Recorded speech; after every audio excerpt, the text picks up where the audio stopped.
And we're going. All right. So I just want to give a quick breakdown after today's games. This is the end of the preseason. We only play two games mostly as a tune-up. Keep in mind these games are also not required in order to play the regular season, but just kind of giving some scouting looks for both teams going into the regular season.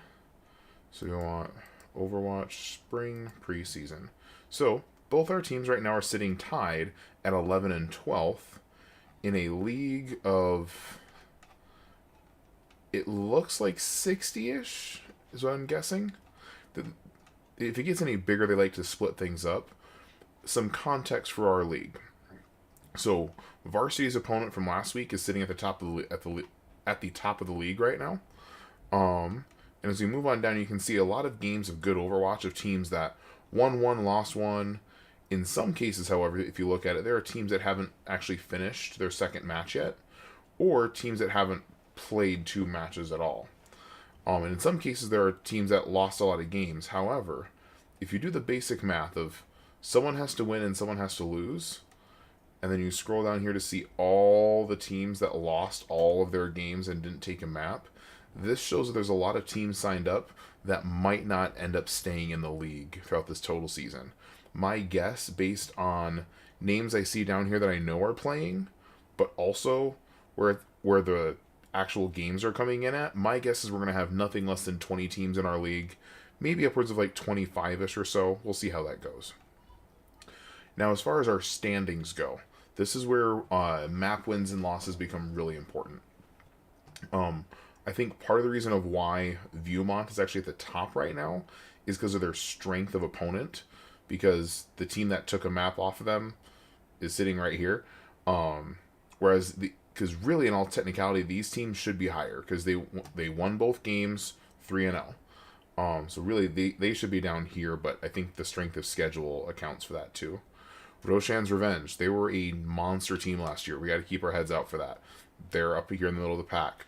Phoenix Watch, they're the ones who beat JV last week. They're pretty high up in the standings as well. Some other teams, and then Winton Lab and Reddit Lucio show up here in the middle of the pack. They're technically tied, but Winton is ahead of Lucio. I'm guessing just based on opponent strength of schedule, we went 1-3 against the number one team, and we went 1-3 up against a team who eventually lost their next match. So they beat us and then lost the next one. Likewise, these two should be below us because they haven't won as many games, but I'm getting a little nitpicky here. As far as actual skill, these standings, be careful, they don't show actual skill. They just show the wins and losses and then the map differential. For example, there could be a team sitting right here. I'm going to use them for example. If they haven't played their second game yet and they're actually way better than they look, they could be a lot higher than what a 17th place might say. So don't get too caught up in this, but this is a good way to keep track of it. Yours will look slightly different from your student dashboard, but you should still be able to see where we sit. You should also be able to scout our opponents.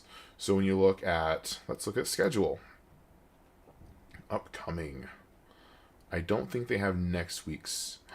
Not yet. Okay. So I think next week everyone gets put into this queue, or they're waiting just to see who all finishes the regular season.